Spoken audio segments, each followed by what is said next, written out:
Alors BIM, c'est une appli sur laquelle tu peux découvrir des restaurants chambés, les booker en un clic et payer même ton addition dans l'app. Donc partir du restaurant les mains dans les poches.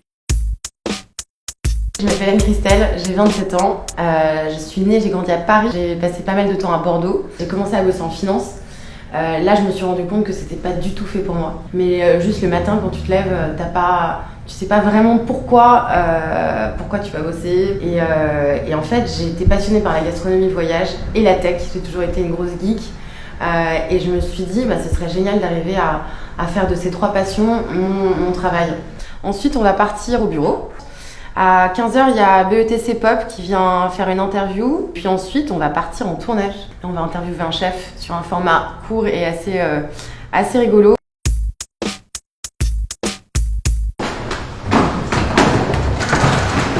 On est chez BIM, donc en plein cœur du sentier. Ça fait 1 an et demi qu'on est installé ici. Avant ça, on était dans mon appart.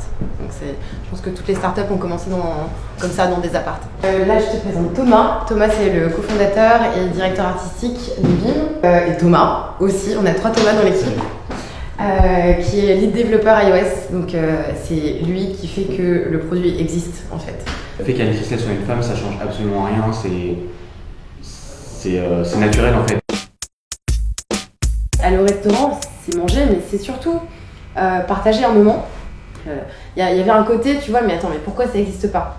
Et c'est vrai que, pour avoir discuté avec d'autres entrepreneurs, souvent le déclic le plus fort, il vient quand tu te dis, mais en fait, c'est incroyable que ça n'existe pas encore.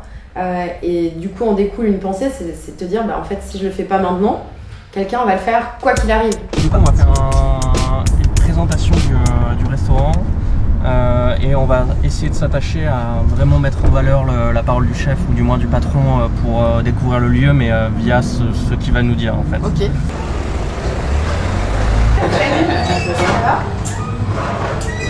Donc là on est chez Carbone, c'est un resto qui vient d'ouvrir dans le Marais. Donc là il y a Albéric et Thomas qui sont en plein tournage de leur côté. BIM en fait c'est vraiment au cœur du marché de la food tech. Donc ça combine 2 univers, celui de la gastronomie et celui de la technologie, qui sont des univers qui sont tous les deux assez masculins. Parmi les grands chefs, il y a quand même une grande majorité d'hommes. Et puis parmi les développeurs et le milieu de la tech, ou même les CEO de boîtes de start-up dans la tech, c'est aussi très masculin. Ça a été un gros défi au début. Donc quand j'ai commencé, j'ai dû vraiment me battre pour montrer que j'étais légitime en tant que CEO d'une start-up tech et food. Maintenant, je pense que ça devient aussi une force dans une certaine mesure, parce que d'abord, tu as un regard un peu différent, malgré tout. Tu as une approche aussi différente, je pense aussi bien en termes de management qu'en termes d'exécution. Les différences sont forcément des atouts, même dans des milieux masculins. Bon, à tout à l'heure. À tout à l'heure. Merci beaucoup. Bon les gars, Super. merci. Vraiment, merci. À bientôt.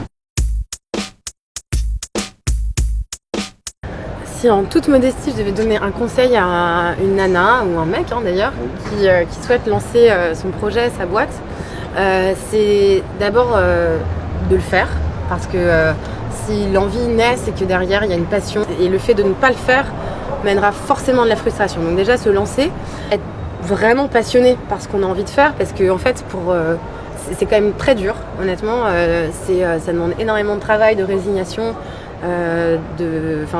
d'abnégation plus précisément, et donc si t'es pas passionné et que t'es un peu rationnel, mais il y a 1000 fois où t'arrêtes quoi. Et que dans les moments les plus difficiles, t'as pas un truc en toi, tu vois, une espèce de feu sacré qui te fait continuer et qui te fait y croire et qui te permet aussi d'emmener d'autres personnes dans ta démarche, parce que c'est jamais un projet solitaire. Mais après c'est vrai que quand on se donne les moyens, je pense que ça paye toujours. D'abord merci, c'était une journée franchement hyper sympa, et puis parce qu'en plus c'était franchement une chance d'avoir l'opportunité de représenter aussi humblement soit-il les femmes qui aiment bien faire bouger les lignes, et force is female.